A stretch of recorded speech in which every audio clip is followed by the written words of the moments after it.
We have two speakers for this session. We will now proceed to the session proper. But first, some house rules. For security reasons, we enjoin you to wear your IDs throughout the duration of the conference. We request everyone to please switch off your mobile phones or keep them on silent mode. So that we may adhere to our program schedule, we will do away with the introduction of lecturers. Profiles of the lecturers are included in your kits. To adhere to our program schedule, our speakers are requested to strictly observe their time allotment. The speakers are given 30 minutes for their presentations. To help you keep within the time limit, please dispense with salutations and acknowledgements. When 5 minutes remain, we will flash a cue card signaling you have 5 minutes to wind up your presentation. Another cue card will be flashed signaling the end of the time allotted for your presentation. Should time permit, we shall have an open forum before the end of the session. You may write down your questions and hand them to the staff so that they may be sent to me, and I will post the question to the speakers. May I now call on the Honorable Reynalda Estacio Montesa, Member, PhilJA, Department of Court Management, and Presiding Judge, Branch 46, Regional Trial Court, Manila, Philippines, to deliver her presentation.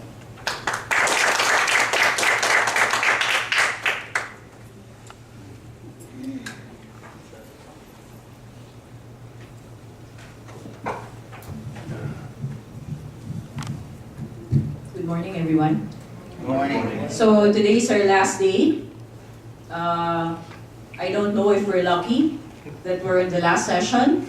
Maybe everybody's kind of tired or mentally drained, information overload. But please bear with us. So we're all Filipino today. So with Attorney Dicini and Attorney Lim. So just a few backgrounder. I preside over a commercial court handling cybercrime cases. So today, I'm faced with a topic that's usually not favored by judges. It's something that some have apprehensions of dealing with, or the idea of digital evidence coming to their courts sometimes have the effect of cringing, meaning sometimes, what do I do with this? Or how do I actually deal with something that comes to my court? So just to start, I just want to know, does everybody here have gadgets? Who has one gadget? iPhone. One gadget. What's one gadget? Can you please raise your hand? What's one gadget? iPhone. Who has two gadgets? iPad. Who has three? Who has four? So what's five?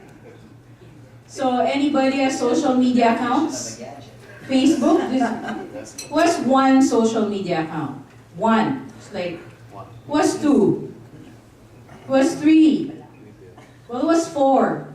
Emails. Who have one email account? Who has two? Three? Four? Five? So see, we're all technologically involved. And yet sometimes we are so apprehensive to deal with them in courts. So today I talk on a topic that's very relevant, and we must all keep an open mind that this is the way our courts are going to go. And most of the time, our cases, even if those are not cybercrime or cyber-related cases, will always have the component of digital evidence. So, first, digital evidence. So our sessions here will deal with, well, of course I want you to realize what the relevance of digital evidence is, to identify challenges, both technical and practical, in handling digital evidence in court proceedings, and how do we move forward faced with those challenges. So first, let us define what digital evidence is. So it is any information generated, stored, or transmitted in digital form that may later be needed to prove or disprove a fact in legal proceedings. So we all understand that there are so many sources of digital evidence now. We have cell phones, laptops, hard drives, flash drives, servers, so many hardwares. One challenge is the cloud storage. So there's so many sources of digital evidence. So here, you can see what are the forms of digital evidence. So what are the characteristics of digital evidence? So first is it has no physical manifestation. If you will all agree with me, even if you see a cell phone or if you see your iPads or if you see something concrete, for you to actually appreciate what's in there, it's if you're not trained to actually analyze it, then you won't be able to appreciate what the content is, what traffic data is, what subscriber information is, because all these exists only in the forms of zeros and ones. These are binary figures which only trained specialists can actually examine. So when they go to your courts, you're sometimes in a quandary how to actually appreciate this. Because these require special tools, these require special procedures. So it's invisible to the untrained eye, it's highly volatile, so meaning it can actually be overwritten or altered by usual functioning, especially sometimes our power fluctuates. So when you have loss of power, then sometimes your data can be erased or overwritten. You have your lack of memory space, and if you lack memory space, then what do? You sometimes delete, and then you expand your memory by taking out some files which later on may be potential sources of evidence. Your memories can also be corrupted. Sometimes you hear of my presentation got lost or my computer crashed. So those are potential sources of evidence. That's why it's considered highly volatile. Then of course digital evidence can also be altered or destroyed through normal use.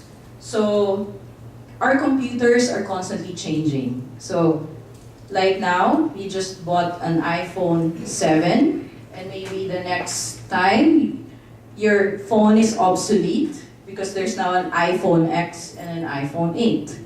And of course, they constantly update your iOS. So you have to keep up with all these changes. So in the process of these advances, then some of your data may be altered. It's not compatible anymore with the program that you have. So third, it can be copied without degradation. So we all agree that it can be copied indefinitely. So your document can be copied so many times. It can be replicated in so many ways. And it can be analyzed by different specialists. It's not necessary that there's only one who will be able to analyze it, because if there's a defense, there's a prosecution and a defense, then of course they would want to analyze it in two different ways. So we're used to the typical kind of evidence, which is physical evidence. So just for comparison, these are the attributes of physical evidence. Of course, you can see it, it's exhibited to you, you can examine it, and it's viewed by the court. So not like digital evidence. So of course, both must meet the same standards of authenticity and reliability. So I think the very challenge that one of the courts have is authenticating digital evidence. So I categorize the challenges that courts have in dealing with digital evidence. So first is the technical and the legal challenges, and of course the practical ones. First, let's go to the legal challenges. So there's always a question on search and seizure. So, for example, law enforcement applies for a search warrant for a drugs case. So they now search the place for drugs, and in the process of searching, they find, let's say, a laptop or a cell phone that's there. They consider it potential evidence because they would want to see maybe the conversations made by the persons there relating to drug transactions. Question is, can law enforcement actually search the contents of the cell phone or the laptop. So, in our jurisdiction, in the Philippines, we have yet to come out with the rules. I'm part of the technical working group. We just passed our Cybercrime Prevention Act of 2012. It's not really in full effect because the rules of procedure for courts to follow it is still pending approval by the Supreme Court. So, if you're going to ask me, of course, that needs a separate warrant. So, question now is, do you apply for a new search warrant, or is law enforcement authorized to just apply for a supplemental warrant? So I know that in other jurisdictions, you can apply for supplemental warrants, but in the Philippines, we still don't have the concept of supplemental warrant. So what law enforcement should do is apply again for another search warrant. But of course, the issue there will be, if you apply for a search warrant for that, time element is of the essence. Correct? And so that will be another challenge that will be faced by our judges. Because then now, there's potential alteration that can be had in that piece of evidence. Who will be in custody of that evidence when that particular item is seized? So we have an issue on this because there's still no rule in our jurisdiction to govern that particular issue. Then of course, I mentioned earlier that it's susceptible to alteration and manipulation. So there are issues on admissibility. So the question always that I encounter when I lecture is, how do we authenticate digital evidence? So in our jurisdiction, our rules on electronic evidence was passed way back in 2001. So you can just imagine the difficulty of applying that to the relevant issues now, because our technology has overtaken the provisions of that rules. So there are five, I didn't put it in my slide presentation, but there are 5 issues that we have to consider in determining admissibility. So one is authenticity, must be representative of its original state. 2, it must be complete, must tell the whole story and not only the perspective of a particular side. Of course, it must be reliable, it must be believable, and it must have proportionality. So what is proportionality? When we deal with cases, well, not necessarily cybercrime or cyber-related cases, the dilemma always is how to tilt the balance between the person's right to privacy and the prosecution of crime. So we always have to consider that it must be proportionate to the interests of justice. Because in the process of our desire to prosecute these crimes, we always have to consider the right of persons to their privacy. So we always have to consider a lot of things in admitting digital evidence, because digital evidence contains so much. You know that in this time, we have so much sources. Facebook alone has given way to so many online libel cases here in the Philippines. So I think that tops one of the cyber crimes here now in our country. So we also have issues on jurisdiction, conflict of law situation, and international cooperation. So, sorry for this is supposed to be, how do courts obtain evidence which are outside their jurisdiction and are governed by existing local laws? Then we also have the question of what laws shall be applied if data that needs to be obtained and later presented as evidence are stored elsewhere. Then we have, of course, so is anybody aware of the Microsoft versus United States case? So Microsoft, in 2013, if I'm not mistaken, questioned the warrant issued by the United States court, asking them to divulge information on a certain account, because they said that the information is stored in Ireland. So the trial courts found for the against Microsoft, but on appeal, Microsoft was reversed, and recently in October, just this year, they brought it up to the Supreme Court. So we're still waiting for the resolution. And how can you get, if data is stored elsewhere, how do you actually obtain that data? So it's going to be very difficult, because even if a judge issues a warrant here in the Philippines, or a search warrant, but he cannot enforce it internationally, then how can you obtain and prosecute your case? So that's one challenge that the courts have, because that we all have.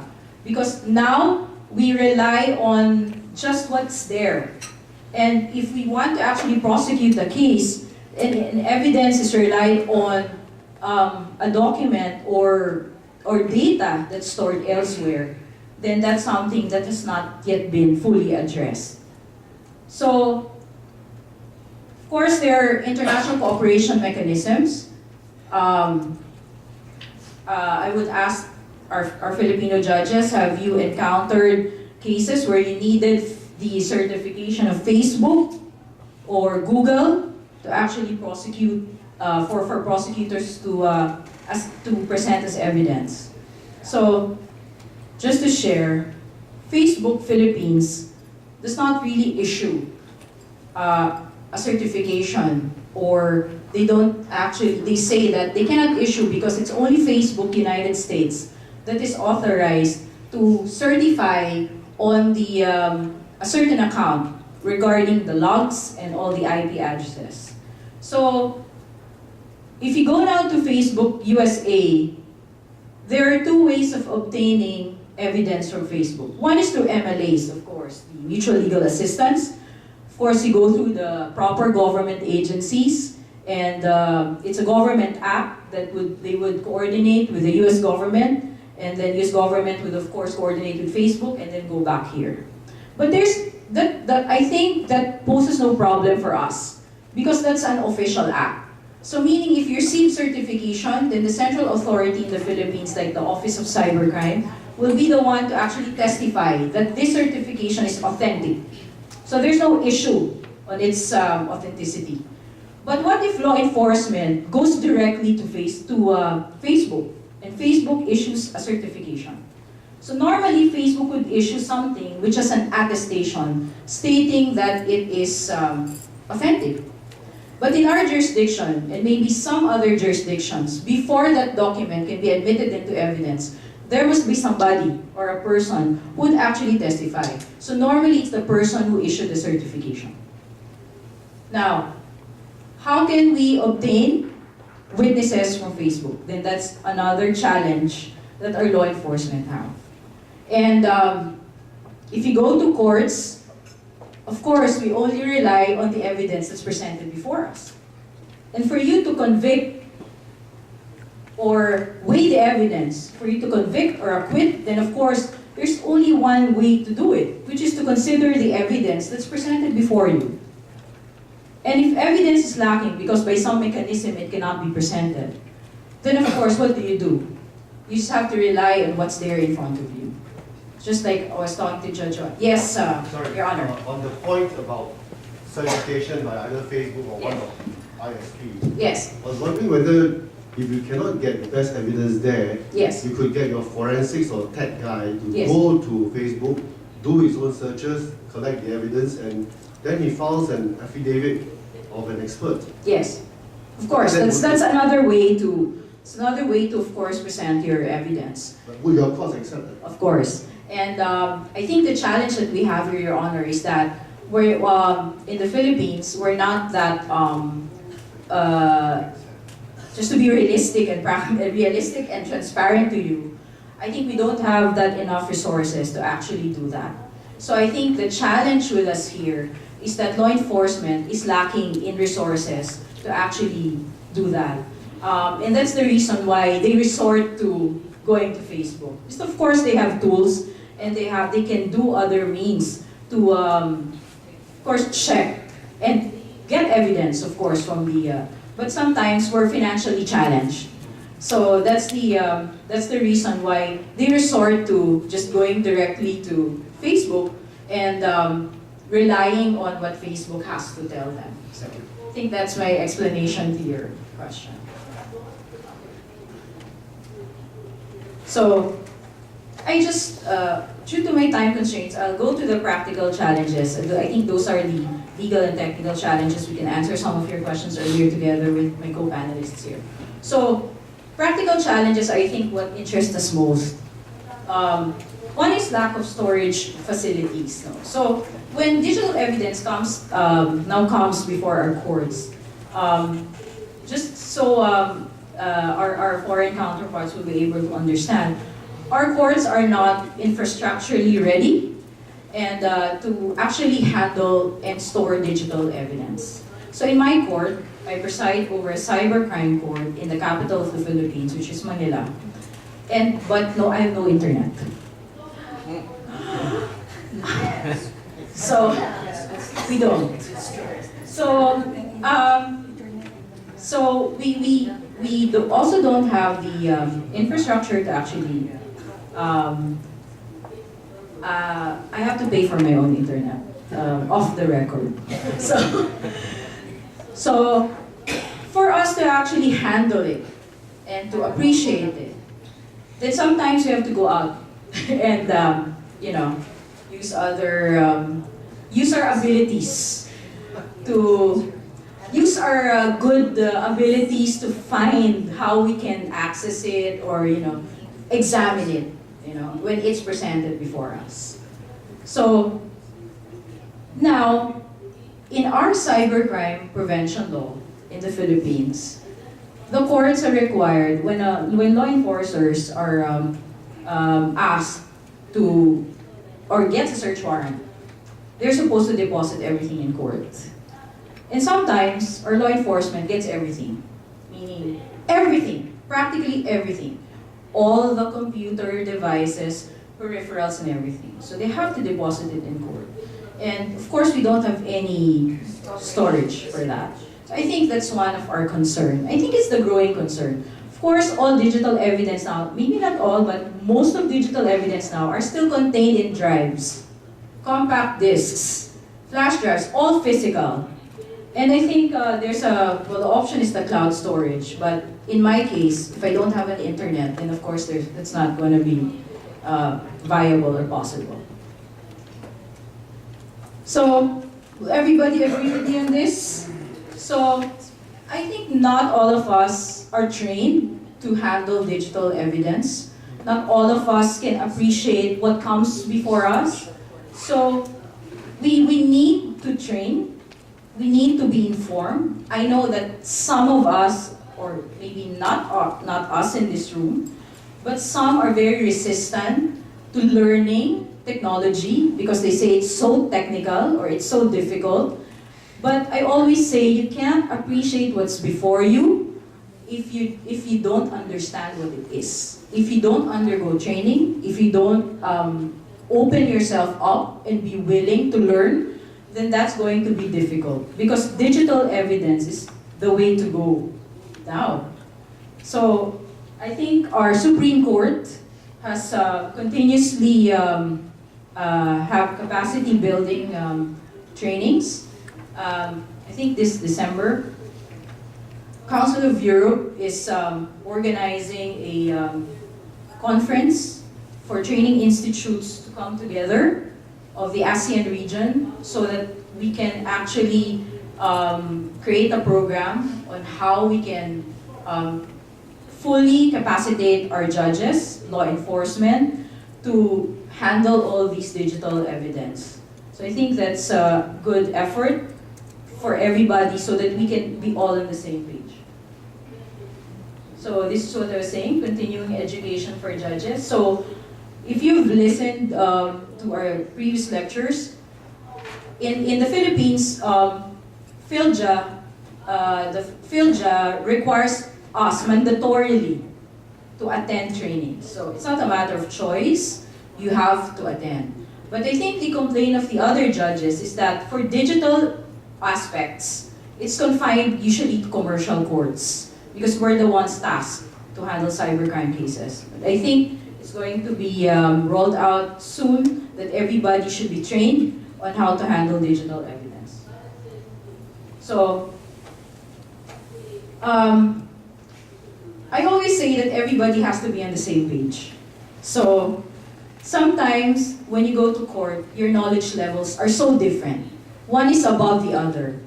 And if one is above the other, I mean, if your prosecutors or law enforcement their knowledge are more advanced than you, then I'm not saying that we should go technical, that we should be forensic experts, that we should be, but at least we should have that knowledge to actually understand what they're presenting before us. Because then, that's going to be helpful for us to determine how to decide a case. Because if we don't acquire that knowledge, then it will be very difficult. We'll be relying on the experts that come before us. You will be calling every time Attorney Dicini to go to your court and testify as an expert. Then it will be very difficult because not so many lawyers are also, I think not all, are already at par insofar as technology and digital evidence is concerned. Alright. So, moving forward, I think we should all accept the reality. I think Judge Tesigas was telling me earlier that she doesn't know anything about digital evidence. I think you do. Because you have a smartphone, you have a laptop, you have your emails, you have your Facebook account. It's just that when it becomes evidence, then it now becomes a challenge for you. You sometimes have resistance because you always use it for your personal use. You take advantage of technology because it makes your life easy, makes your life fun. You play Candy Crush, you doodle on your iPads, you can have your coloring books on your iPads, so you don't need anymore a coloring book, which what I do on my spare time. So, I didn't have time. so she doesn't have I time. didn't have a luxury of time. So what I'm saying is, we take advantage of technology because it makes our life interesting. It makes our life fun. It's convenient for us to get in touch with family, with friends. We do Skype, we do FaceTime. We don't need, I don't know what they used before in their generation because I already had the iPad generation. Attorney Dicini is laughing. So, but we also have to embrace the fact that we must learn how to deal with the evidence that comes from a gadget that we use. We cannot resist that fact because when I do lectures, they always say, "Oh, I don't have an email, I don't need to learn that." But that's not the way to go. Because whether we like it or not, most of our cases now, even if they're not cybercrime or cyber-related offenses, have digital components. So, when you don't know anything about that, it's going to be dangerous because now you're on the point of, are you making the right decision? Are you appreciating digital evidence correctly? Or are you still relying on your traditional notion of physical evidence? So that's my question, and that's it. I'm going to end my lecture on that. Thank you very much.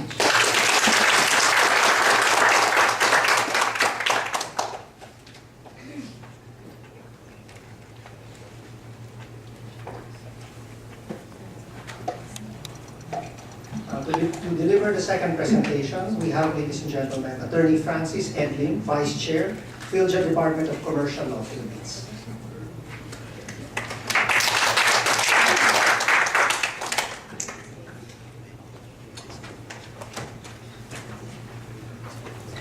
Good morning, Your Honors. What I do, Judge Montesa has already presented challenges. And I just want to take off from that. And the way I'd like to do it is first to inform you that, as Judge Montesa has said, we already have a rule on electronic evidence. JJ and I were part of the Supreme Court committee. We worked hard on it. It was at the time that we worked on it, there was really no model. And at least in Asia, I think the Philippines was the first one that had a set of rules on electronic evidence. But that was way back in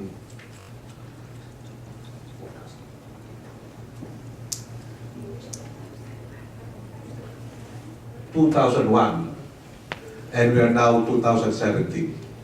This is still called interim rules on electronic evidence, and technology has already caught up with it. And therefore, in the Supreme Court, where JJ and I are members, at least insofar as the Committee on the Electronic Commerce Act is concerned, we're already preparing some preliminary work on how to improve it. Another thing that I'd like to do is that I'd like to point out, at least for the benefit of our international audience, that the Supreme Court has been very active in shaping up jurisprudence, interpreting the rules on electronic evidence. Before the rules on electronic evidence, we have the Electronic Commerce Act. I think everybody in this room knows what it's all about. And I think, in fact, after the promulgation of the ECA, we call it ECA, the Supreme Court really battled down to work, and the result is the REE.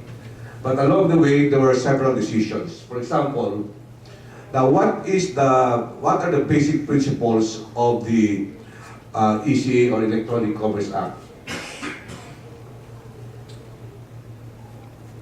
Okay. We have three basic principles. Non-discrimination rule.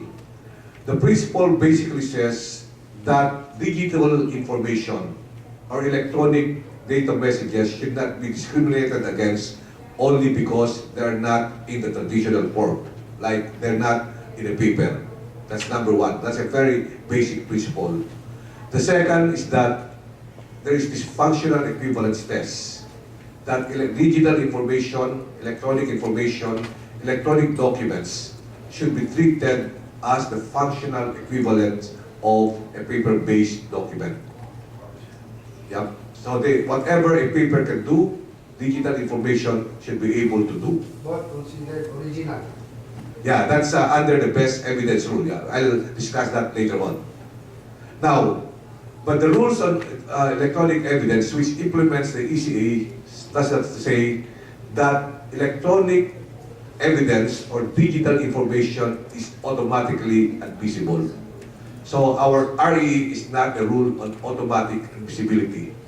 As Judge Montesa said, electronic evidence or digital evidence should still comply with our rules of traditional evidence. In other words, they must be relevant to the fact and issue. Number two, they must be competent. In other words, they should not be excluded by our traditional rules of evidence. For example, a communication between a lawyer and client that's privileged under the traditional rules of evidence. The mere fact that it is in an electronic form does not mean that there is a waiver of the attorney-client privilege, because an argument can be made that when a lawyer communicates to his client through the internet, there should be some reasonable expectation that somewhere that becomes public.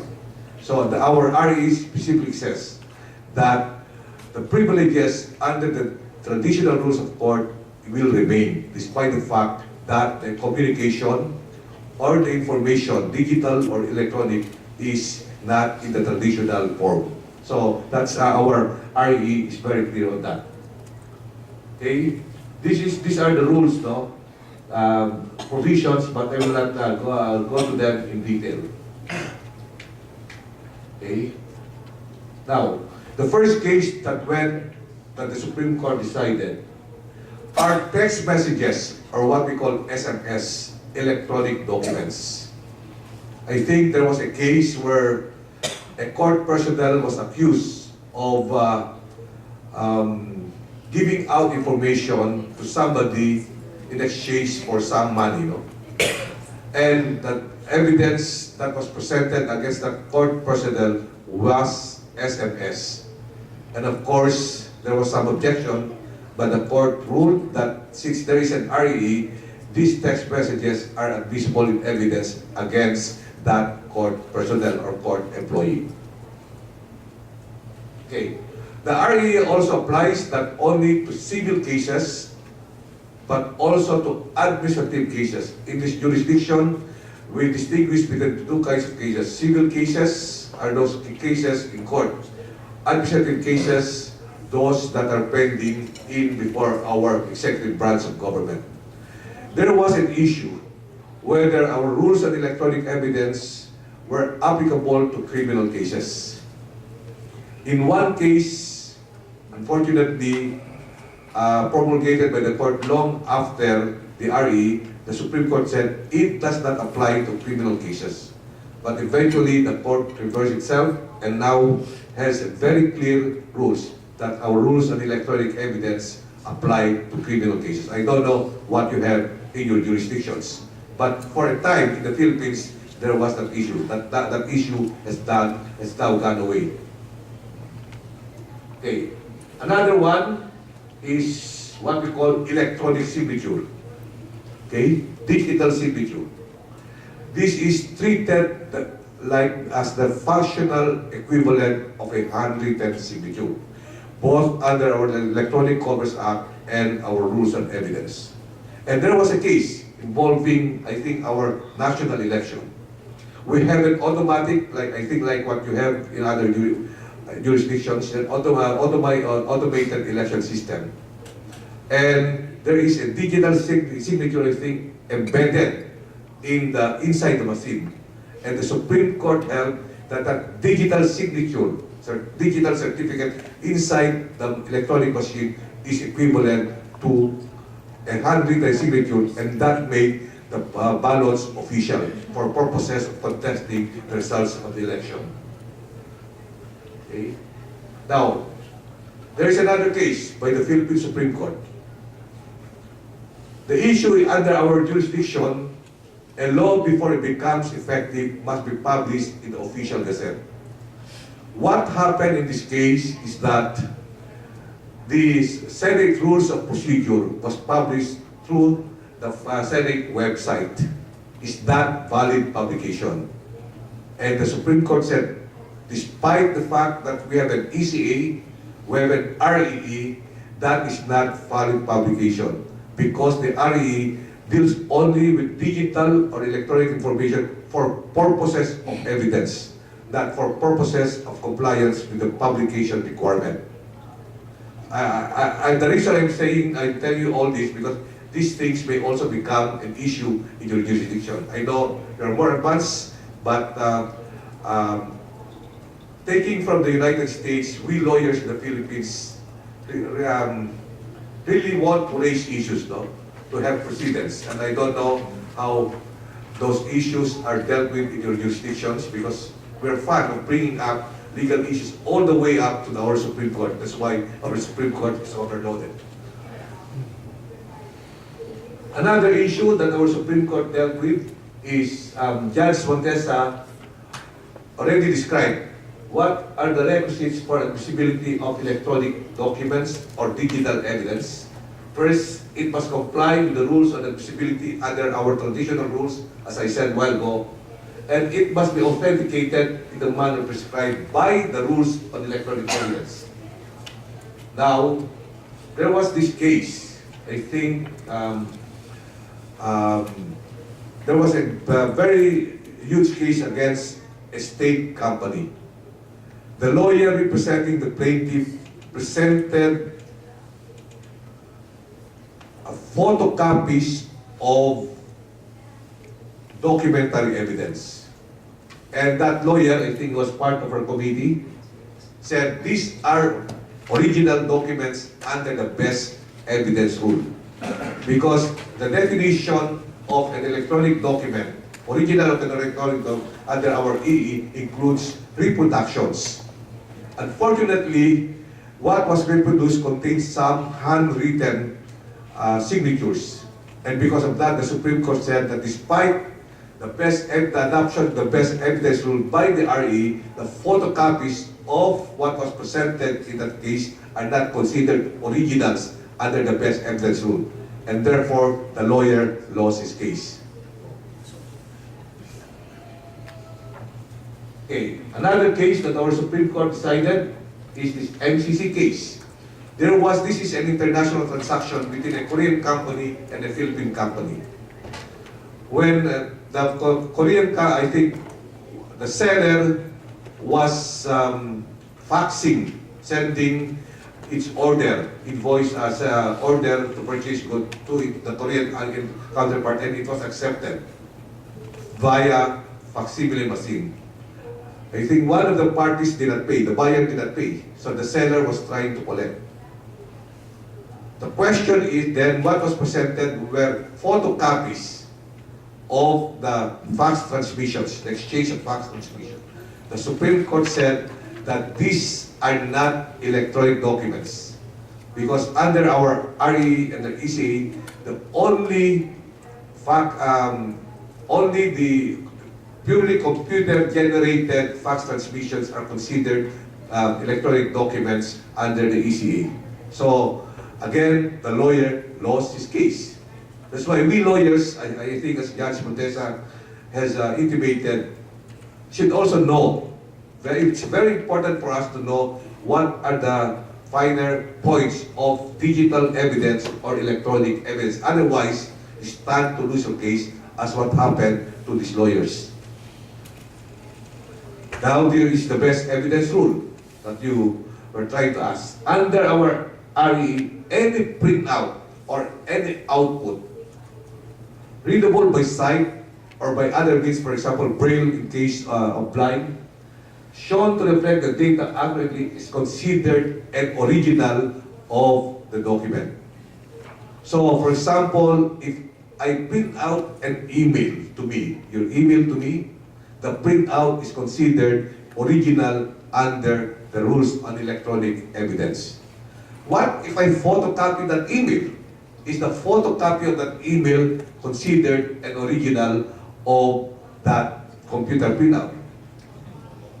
That's a question, but I think Attorney Decine and I would test that. We discussed that in the committee. And all of us said that that should be an original because it was reproduced from computer printout. That is an issue that will have to be decided by the Supreme Court. As I said, there's already one case. If there are manual intercalations on the printout and you photocopy that, that photocopy is not considered an original document. But what if there are no manual intercalations and you just photocopy it? Is the photocopy considered an original under the best evidence rule? That still, I think, has to be decided by the Supreme Court. Although my personal view, because I was present in the discussion in the committee, it should be considered as original document. I don't know, we can learn from you. How do your courts treat that kind of issue? Are they originals? The photocopy of a printout of an email message, for example, is the photocopy the original? May we learn from you? In a lot of objections. I know that there are now objections in our lower courts, but we would like to learn from you.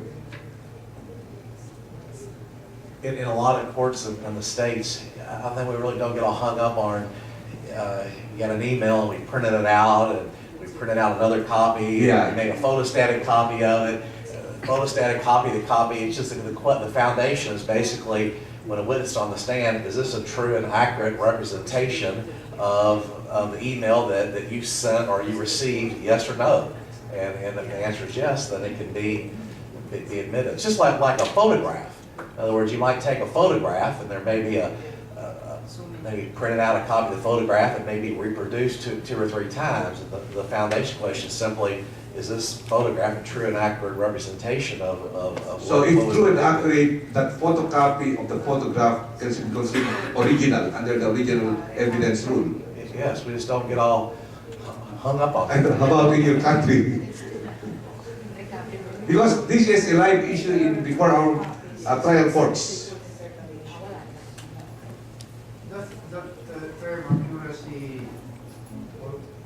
refers also to the size of the document, Not really. I think it's content related. content related. Yeah. I don't know how this issue is treated in, for example, in the other ports in Asia. For example, is there anybody in Singapore here?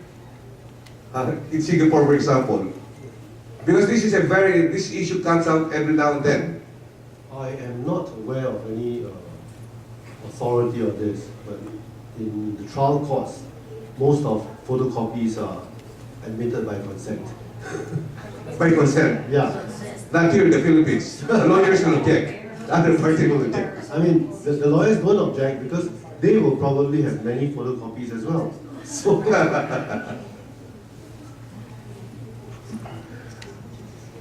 So this is why I'm saying that a photocopy should be considered original. A counterpart, and this is the photocopy, says, produced from the same impression as the original, or from the same matrix, or by mechanical or electronic re-recording, or by chemical reproduction, or by other equivalent techniques.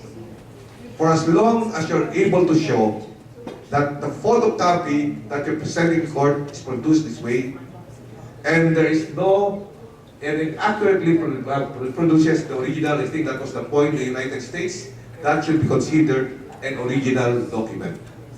The issue is, does it accurately reflect what was copied? Thank you. I might add that when the moving party's trying to get a document admitted, you know, that the other party is always going to have a right to object and say, Yes. no, this But isn't you're good not enough because here's a copy I got that says something different, or this has been altered in some way or another. So yeah, you still have to lay a foundation. Yeah. So the foundation that laid, you present a witness. This is an exact photocopy of the printout of that email message. Now, how do you authenticate a digital evidence or an electronic document? For example, we have digital signatures. I think we all know that, at least in this room. The security procedure was applied to make sure that the content is reliable and authentic. But because of the difficulties, I think Judge Montesa has said, embarrassingly, they don't have, what they call this, even computers at that time at least. I don't know now.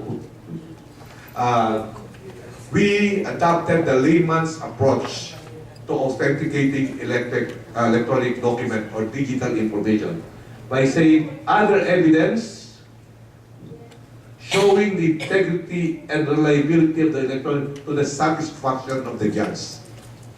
So if the judge is satisfied that the layman's approach to authenticating electronic evidence or digital information, then that is a sufficient mode of authenticating that electronic document. So we have that layman approach, but I think this is just temporary. As technologies happen, develop, we, the Supreme Court, we have to revise this. That was, yeah, thank you.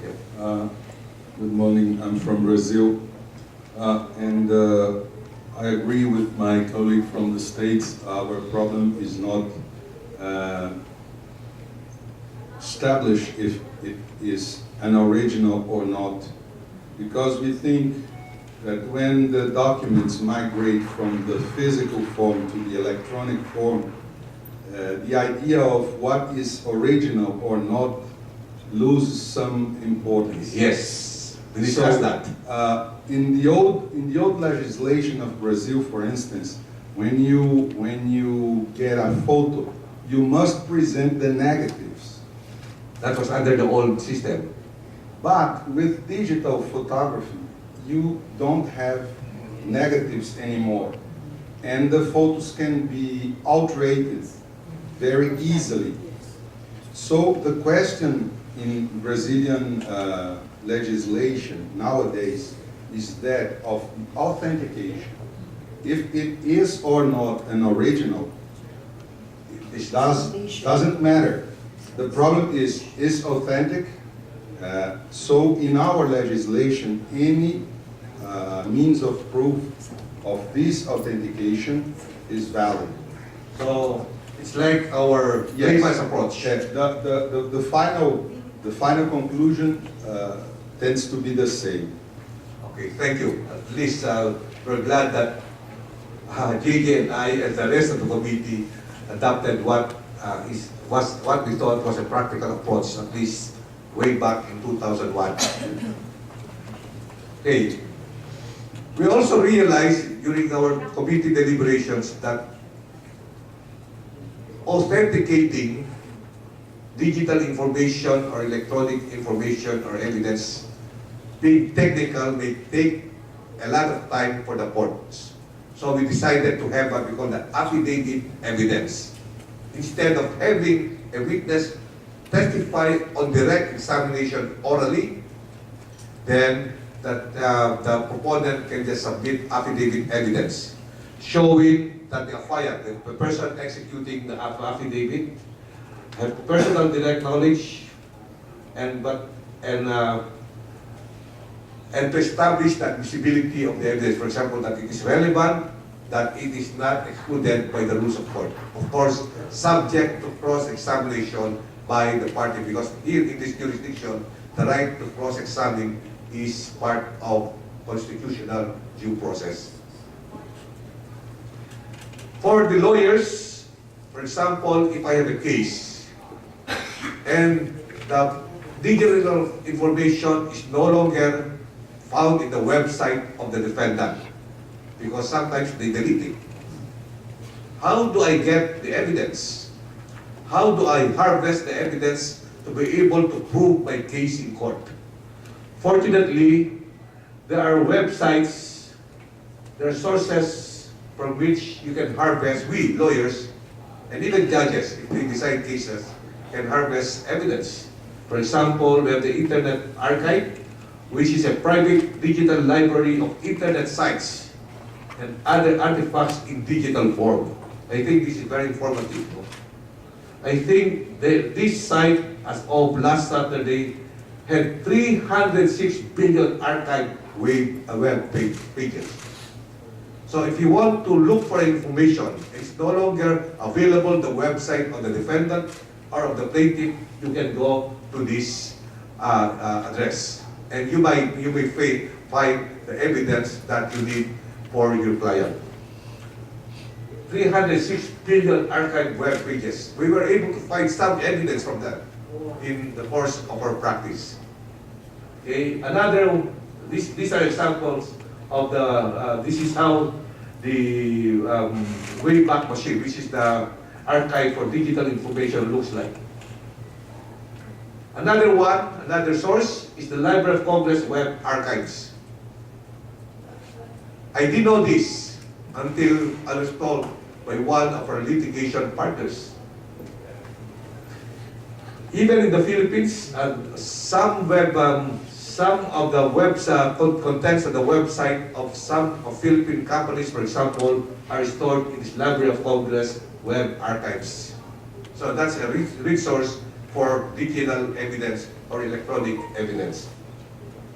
This is an example. Library of Congress.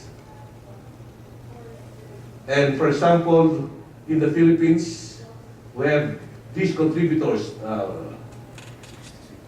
even the former president. The website of the former president is stored there.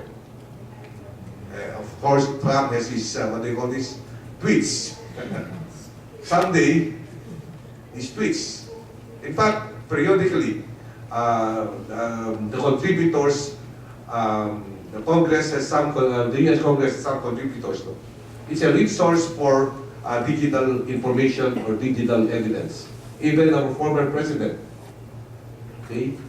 Some private individuals, even municipalities or cities, even political parties have digital information stored in the U.S. Congress. So for practitioners and even for judges, this may be a useful information.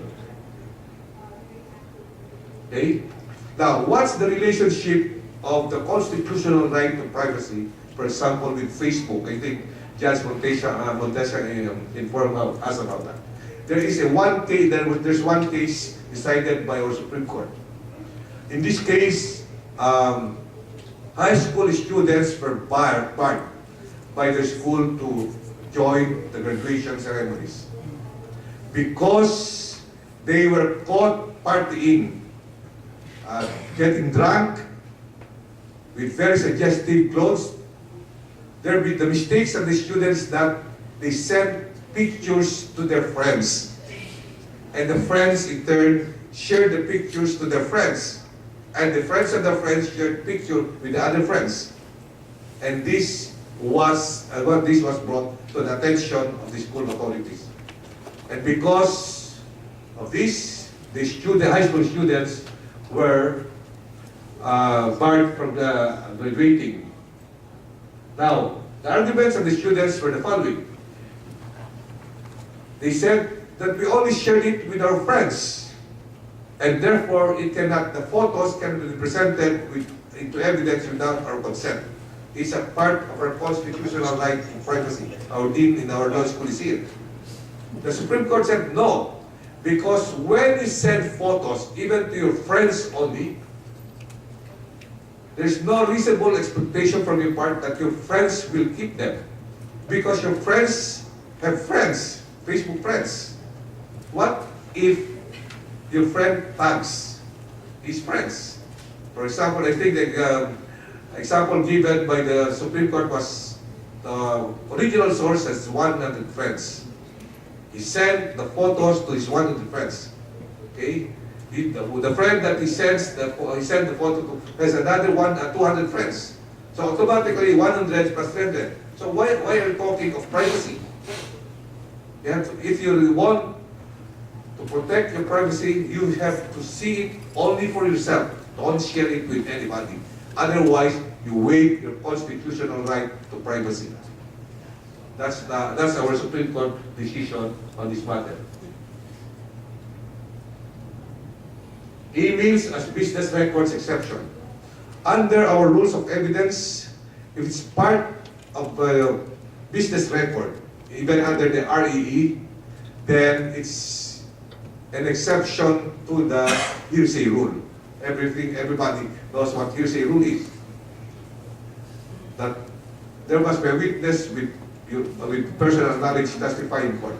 But if it is a business record, then all that you have to do is to present that business record, and you don't have to present a witness with personal knowledge. So the question now, and I think it has not yet been decided by the Supreme Court, is that are emails exempt an exception to the hearsay rule under the business record exception? In the US, that's an issue, but that issue has not yet been decided by our Supreme Court. So I think search and seizure, I think Judge Mondesa already touched this. JJ and Judge are part of the task force, no? And we belong to the Mother Committee. We approve it, and I think it will be presented to the court and bank for approval, I think this November. Okay? And hopefully, by December, we will have our rules on search and seizure for cyber crimes. We have the cybercrime law. I think it was enacted in 2012. There were implementing rules and procedure. Unfortunately, both cybercrime law and implementing rules and procedure did not have any provision on how to obtain warrants. And therefore, the Supreme Court had to come up with rules of procedure, because under our Constitution, rules of procedure are within the exclusive prerogative of the courts. Congress cannot lay down rules of procedure before our courts of law. So that's the reason why it's now pending approval by our Supreme Court. I think that's it for my presentation because of time constraints. I'm glad that you have shared some experiences, because there are issues that are pending before our courts of law. Thank you very much.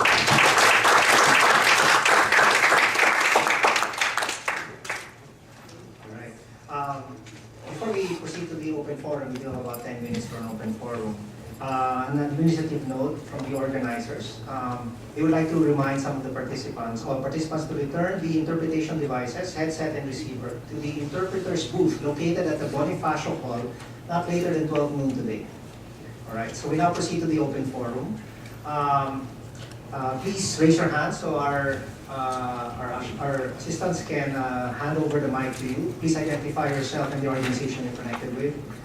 And or you may also submit handwritten questions. Actually, Judge Montesa and I, regarding that Facebook case, we checked whether the author of the decision in the Supreme Court, whether the justice had a Facebook page. And it appears he does not, unless he's blocked both of us from becoming his friends. Because that was an interesting case on Facebook privacy, where the court said, friends, if I set a picture on friends only, it's the same evidentially, from an evidentiary standpoint, as a public image. And actually, I think they were incorrect in the reasoning. Yeah. Because they said, if these are my friends, they could share the pictures with people who are not my friends, and then they can see it. The truth is that, if I share with my friends and send it to friends only, and they share it with other people, you will see a gray picture image, and there will be a message that will say, due to privacy settings, you're not permitted to see this picture. Yes, sir. I wanted to make a similar point to the only appeal case in the UK on whether you have a reasonable expectation of privacy for a reasonable expectation of privacy on Facebook postings was a case where the privacy settings were loose and it was friends of friends. And there I quite agree, there's no reasonable expectation of privacy. But where someone has exercised wisdom and keeps their privacy settings tight, I think there is an argument that they do have a reasonable expectation of privacy.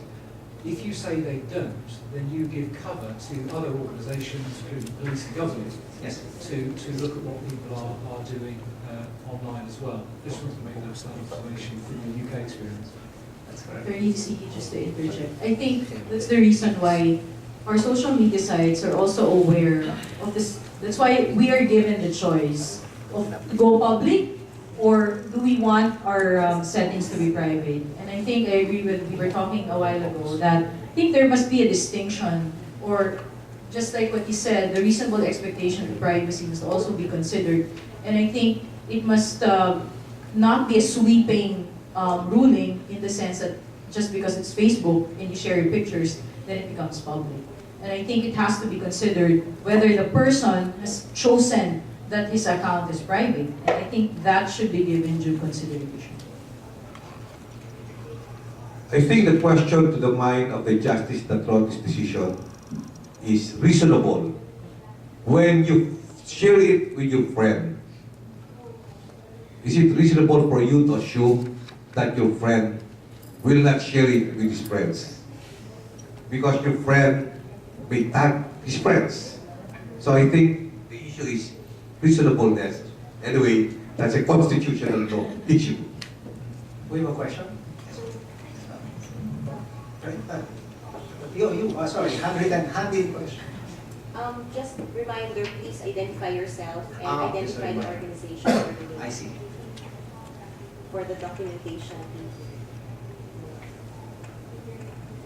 Yes, please. Just to remind that this topic of the right of privacy in terms of internet is very complex. So Supreme Courts everywhere are discussing the right to be let alone, the right to be forgotten, and these are very profound issues that the law world must face in this modern times. I agree. Actually, in the same decision, while the conclusion, I disagree with the conclusion of the court, there's a passage, a very good passage there in the Ponencia, where the court said that if the user or the person exercises some gesture, right, to indicate that he wants to protect his privacy, the court will protect that person's privacy. And I thought that was a great, very open-ended standard that the court set. Yes, sir. Shahzad Saeed from Punjab Judicial Academy, Pakistan. I had a question or comment about the photocopies of the email. In our jurisdiction, we have a statute, electronic transaction ordinance, and if the copy is made from a uniform chemical process under controlled circumstances, then it is admissible in evidence. Second point is that in our jurisdiction we have forensic experts, and majority of the reports prepared by them are per se admissible in evidence. We don't have to call the author. We just tender the report in evidence. And if the defense wants to cross-examine the author, they can file application before the court. Then the author will summon for cross-examination. Also, it can be a third person who will submit the document as evidence.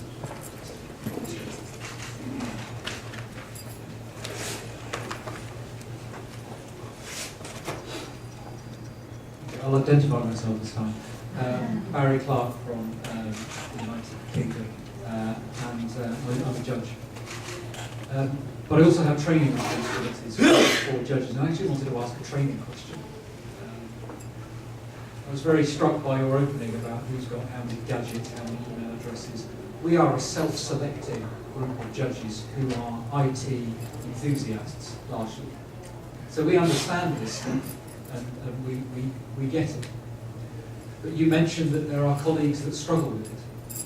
And given the presentation you delivered, I'm interested in how you cope with those colleagues and what strategies as trainers you developed or try to persuade colleagues who are not IT enthusiasts that this stuff is important. All right. As I said earlier, PhilJA has mandatory trainings for us. So this is relatively, for electronic evidence, that has been part of our training for the longest time. It's just that, what I'm saying is, the attitude always must come first. Meaning, even if we do trainings so often, we have judicial enhancement trainings every 3 years. For the lower court judges, we're supposed to have this capacity training for every 3 years.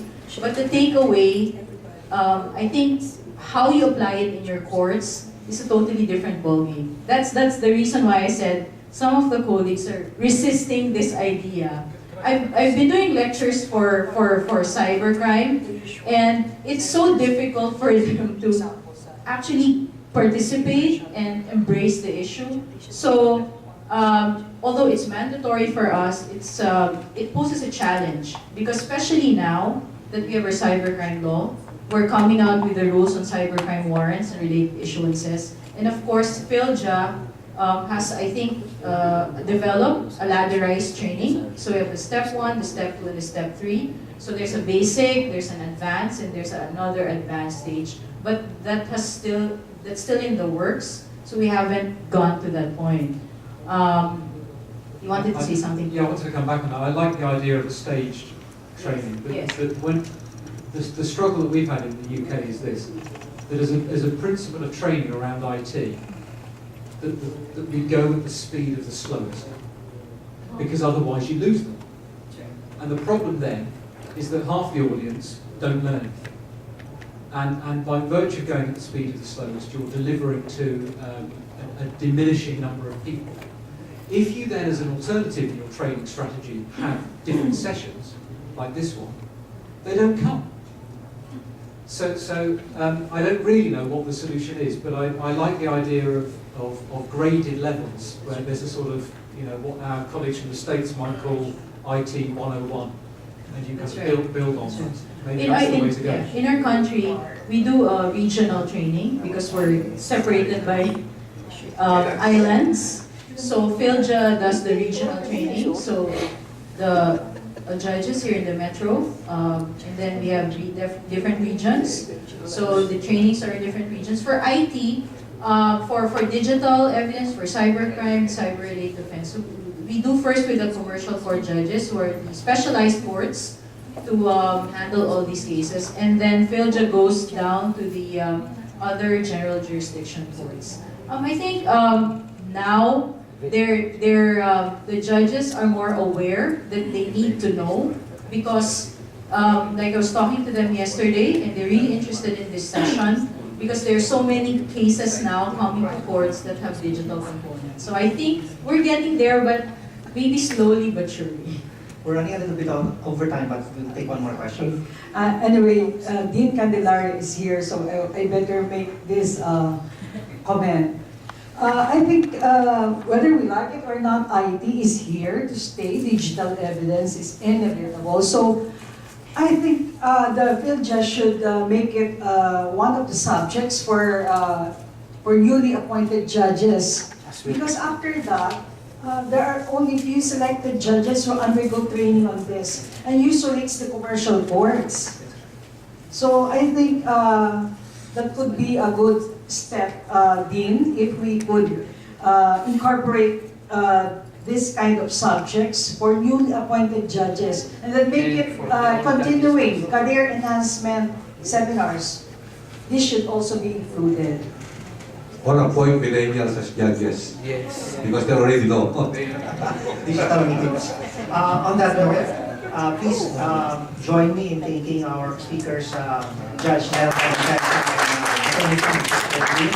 This concludes the session. We have a break from 10:15 to 10:30. See you at the plenary session at Bonifacio Hall at 10:30. Thank you.